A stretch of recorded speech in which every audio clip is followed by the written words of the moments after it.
அம்பு அனைத்து அப்பாவிகளின் கண்ணீருக்கான பதில். பகுதி 6இல் இருவரின் தலை மாற்றப்பட்டு உயிர் பெறுகின்றனர். இப்போது பத்மாவின் உண்மையான கணவன் யார்? இந்த புதிரை வேதாளம் விக்ரமாதித்தனிடம் கேட்கிறது. வேதாளமே, பத்மாவின் உண்மையான கணவன் மாதவனின் தலை கொண்டவன் தான். ஏனெனில் மனிதனின் அடையாளம் தலையில் தான் இருக்கிறது. மீண்டும் சரியாக பதில் சொன்னாய் விக்ரமாதித்தா.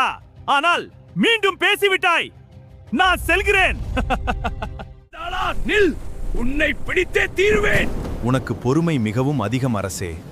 எத்தனை முறை நான் தப்பி சென்றாலும் மீண்டும் மீண்டும் பிடித்து செல்ல முயற்சி செய்கிறாய்.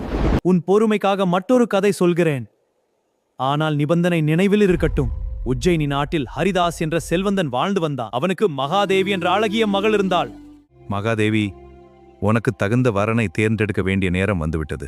அப்பா, உங்கள் விருப்பமே என் விருப்பம். மகாதேவியின் அறிவையும் அழகையும் கேள்விப்பட்டு 3 திறமையானவர்கள் வந்து சேர்ந்தனர். பாருங்கள், என்னிடம் உள்ள இந்த மாயக்கண்ணாடி உலகின் மறைவுகளை கூட காட்டும். எங்கு எது நடந்தாலும் அதை இங்கே பார்க்க இயலும். என் மந்திரத்தேர் காற்றை விட வேகமாக பறக்கும். இந்த உலகின் எந்த இடத்திற்கு வேண்டுமானாலும் நினைத்த நேரத்தில் நம்மால் செல்ல முடியும். என் அம்பு குறி தவறியதே இல்லை.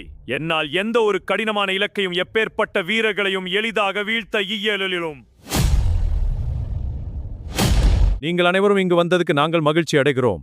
உங்கள் திறமைகள் மிகவும் அற்புதம். நீங்கள் இன்று இங்கு தங்கி இளைப்பாருங்கள். நாம் நாளை சந்திக்கலாம். இங்கு என்ன நிகழ்கிறது? ஏன் இந்த மாற்றம்?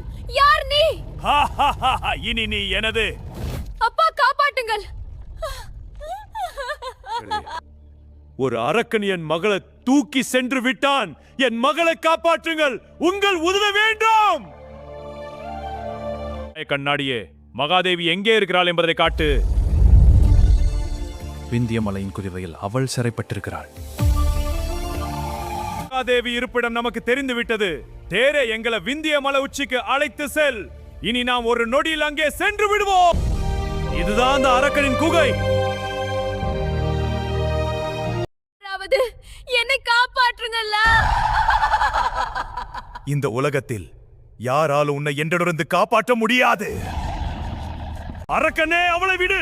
இல்லை என்றால் இன்று உன் கடைசி நாள். என்னை எதிர்க்கும் தைரியம் உனக்கா? இப்போது உன் உயிரை பறிக்கிறேன் என்று உன் தீய ஆட்சி முடிவடைகிறது. நீ என்னை வெல்ல முடியாது. உன்னை அழிக்காமல் விடாதேன்.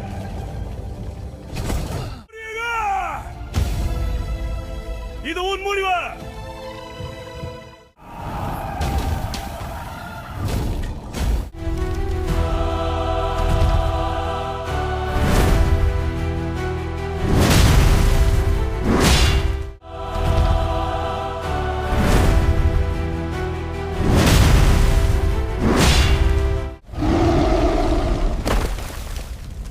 ஓம் நமः சிவாய. திவ்யாஸ்திர பிராப்தி ராது. வீரா, அவன் இதயமே அவனின் பலவீனம். அவனது இதயத்தை உன் இலக்காக்கு வீரா. இந்த அம்பு அனைத்து அப்பாவிகளின் கண்ணீருக்கான பதில்.